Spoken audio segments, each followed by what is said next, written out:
इनके फैजान से जो वाबिस्ता हो गया, जिसको इस दर से फैजान मिल गया, अगर किसी ने दुनिया मांगी तो दुनिया मिले। जरा बोले अगर सियासत में जगह मांगा तो सियासत में रूल और हिस्सा, अगर तकवा परहेजगारी में दुआ मांगा तो वो मकाम व मर्तबा भी मिला।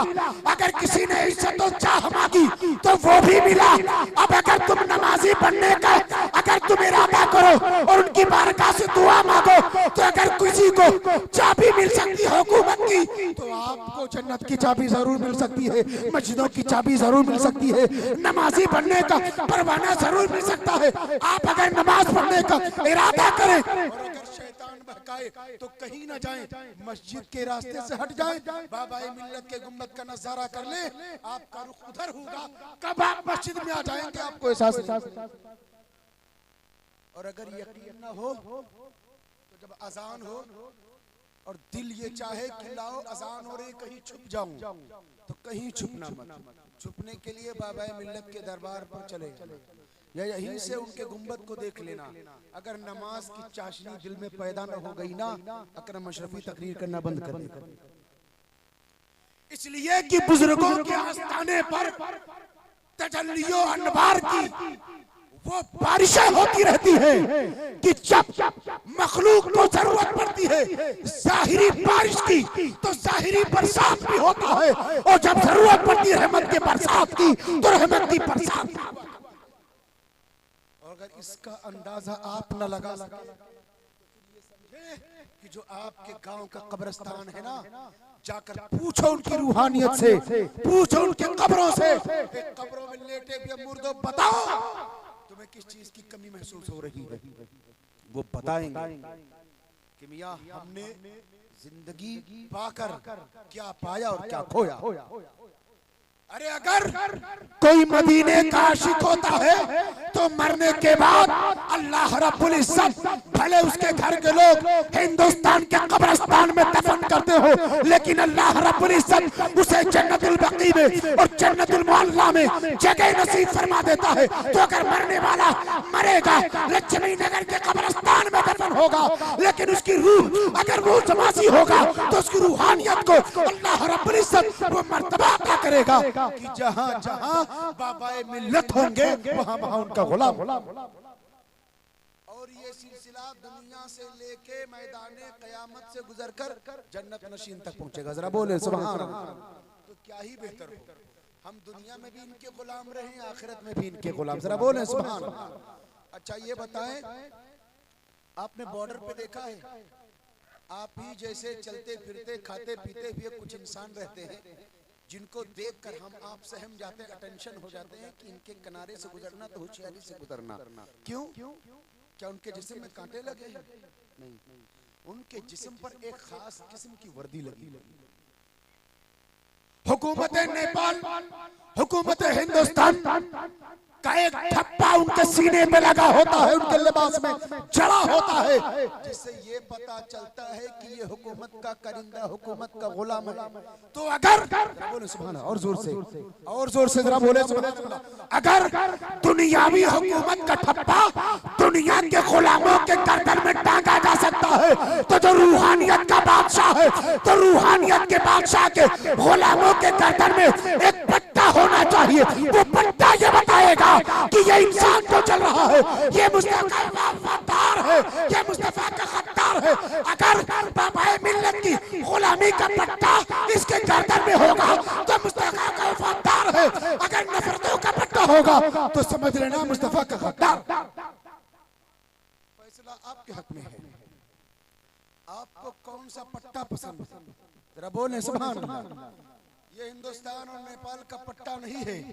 हिंदुस्तान की हुकूमत अपने बॉर्डर तक सीमित है, नेपाल की हुकूमत अपने बॉर्डर तक महदूद है, चीन की हुकूमत अपने बॉर्डर तक महदूद है।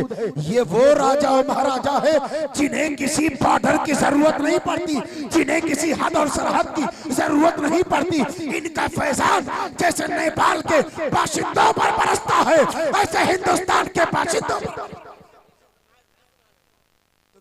अजब बात है, हिंदुस्तान के लोग आए फायदा उठाकर चले जाए, आप यहीं बैठे रहे, इनके फैजान से आप महरूम। बताएं किसी एक आदमी को नहीं, हमारे जमात के इस वक्त बहुत ही जबरदस्त, बहुत ही उम्दा खतीब, खतीब तौरा हजरत अल्लामा सैयद शबाहत हुसैन साहब, अक्सर वो अपनी तकरीरों में हाथ उठवाते हैं कि बताएं आप लोग नमाज पढ़ेंगे। हालांकि वो कहते हैं कि बाबू हमें मालूम है कि मैंने जितने लोगों से हाथ उठवाया, मुश्किल से हो सकता है कि कोई नमाज का आदी हो जाए, अपने वादे पर पक्का उतरे। लेकिन आपका कहना है कि कम से कम मैं अपना वादा जो मुझे मेरे माँ बाप ने सिखाया है, मैं अपना वादा पूरा तो कर रहा हूँ। अब आप पर डिपेंड करता है कि मजमान जिसने हाथ उठाकर शहादत दे दिया नमाज पढ़ता है तो खुशबख्त है, नहीं पढ़ता है तो बदबख्त। मुझे हाथ उठाने की जरूरत नहीं, मस्जिद आपकी निगाहों के सामने। अल्हम्दुलिल्लाह कुछ महीनों पहले या साल पहले आया था तो देखा था कि मस्जिद का ऊपरी हिस्सा खाली। कितने खुशनसीब हैं आप कि मस्जिद का दूसरा हिस्सा भी आपका तामीर हो चुका। क्यों? मुझे दो टोक में अगर जवाब देना हो तो आपकी तरफ से कोई जवाब बना, क्यों मस्जिद की तौसीह की जरूरत पड़ी, क्यों मस्जिद की बालाई मंजिल की जरूरत पड़ी? जब नमाज में पंजवक्ता 2-3 सफ लोग मुश्किल से नहीं हो पाते हैं, बल्कि अब तो 2-3 भी बहुत दूर हो गया, एक सफ पे आ पड़ी है, बल्कि आधे सफ पे आ पड़ी है, और फजर में तो मुअज्जिन और इमाम पे आ। फिर क्या जरूरत थी इतना पैसा लगा देने? क्यों 2 मंजिला मस्जिद आपने बना दिया? तो आपका जवाब यही होगा, मियाँ आबादी बढ़ रही है, नस्ल बढ़ रही है, बच्चे बढ़ रहे हैं, उनके 6 बच्चे, उनके 5 बच्चे, उनके 7 बच्चे, ये जब बड़े होंगे नमाज में कहाँ जाएंगे? मियाँ क्यों आप परेशान 2 मंजिला इमारत के लिए, जब आप अपने बच्चों को नमाज पढ़कर बताते ही नहीं है तो इसमें क्यों फिक्रमंद है कि मस्जिद छोटी पड़ेगी, मस्जिद में जगह कम पड़ेगी? तुम नमाज तो पहले पढ़ो, तुम्हारा बेटा खुद ही समझ जाएगा कि नमाज क्या।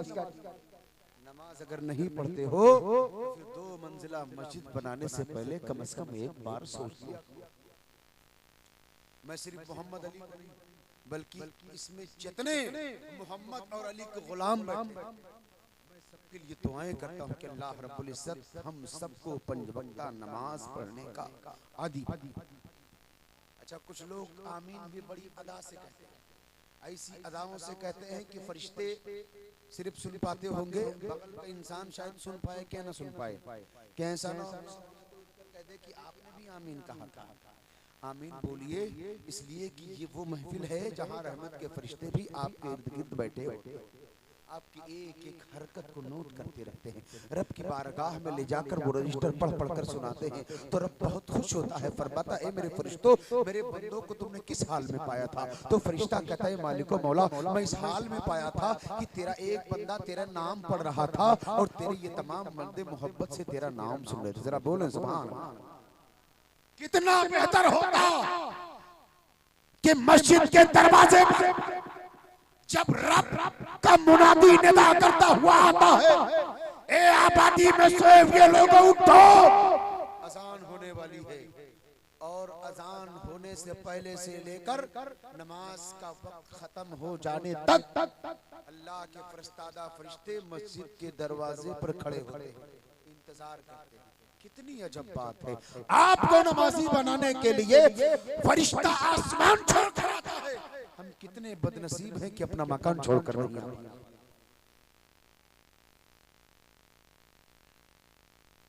आज हमारी नस्लें जो तबाह बर्बाद हो रही हैं, हमारी कौम की बच्चियां जो गलत रास्ते पर जा रही हैं, हमारे कौम का जवान जो गलत रास्ते पर भटकता हुआ चला जा रहा है, एक ही ऐसा पैगाम है और एक ऐसा आला हथियार है जिसके जरिए बिगड़ती हुई नस्लों की इस्लाह मुमकिन है, वो आला वो हथियार नमाज। अल्लाह ने खुलासतन फरमाया है, इन्ना सलाता तन्हा अनिल फहशाई वल मुनकर, बेशक नमाज तमाम बेहयाई समझते हैं, तमाम बेहयाई और बुरी बातों से रोकती है। कौन? नमाज। अगर 5 वक्त नमाज पढ़ने की मोहलत और फुर्सत नहीं मिलती आपको, अल्लाह माफ नहीं करेगा, लेकिन एक वक्त से शुरू कीजिए कि मैं जोहर में पक्का पहुंचूंगा।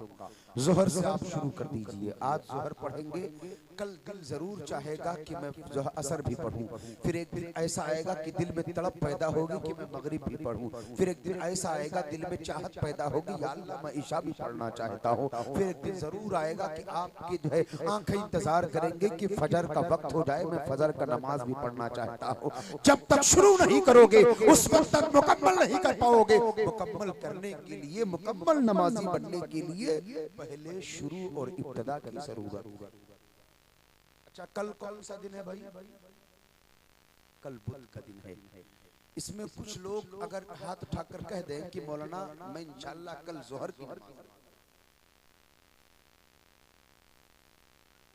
है, कोई ऐसा जो कल नहाए अपने बच्चों से कहे कि मेरी बीवी, ये मेरी सौजा, मेरी बेटियों, मेरे बच्चों, आज मेरे लिए साफ सुथरे कपड़े का एहतमाम करो, मेरे लिए खुशबू का एहतमाम करो, मेरे लिए कपड़े का एहतमाम करो, मेरे लिए पानी का एहतमाम करो, मेरे लिए कपड़े लाओ, मैं आज गुस्ल करके अपने रब की बारगाह में जाऊंगा जोहर की नमाज अदा। हाय कोई ऐसा जवान जो हाथ उठाकर कहे कि मैं कल इंशाअल्लाह जोहर की नमाज अदा करूंगा। अल्हम्दुलिल्लाह, मुझे लगता है पहले से नमाज पढ़ते हैं। जो अब तक नमाजों से गाफिल है, इन लोगों में से अगर कोई एक आदमी हाथ उठा दे तो शायद आपके गांव की इज्जत बच जाए कि मैं कल इंशाअल्लाह नमाज अदा करूंगा। भाई हाथ आप उठा दीजिए, आप ही मेरे सामने चलिए, आप भी उठा दीजिए, आप भी उठा दीजिए, आप भी। अगर मस्जिद में नहीं है तो जहां है वहां तमाम कीजिए, जोहर की नमाज अदा कीजिए। इंशाअल्लाह तबारक व तआला अल्लाह रब्बुल इज्जत आप पर इतना रहम फरमाएगा, नमाज में ऐसा आपका दिल लगेगा। मुझे पक्का यकीन है कि जोहर पढ़ेंगे तो इंशाअल्लाह असर पढ़ने का दिल आपका खुद ब खुद। ये शादी का प्रोग्राम चल रहा है ना, मैं आपको बताऊं एक बेनमाजी का वाकया सुनाता हूं आपको, शायद आपको कुछ सीख और सबक मिले।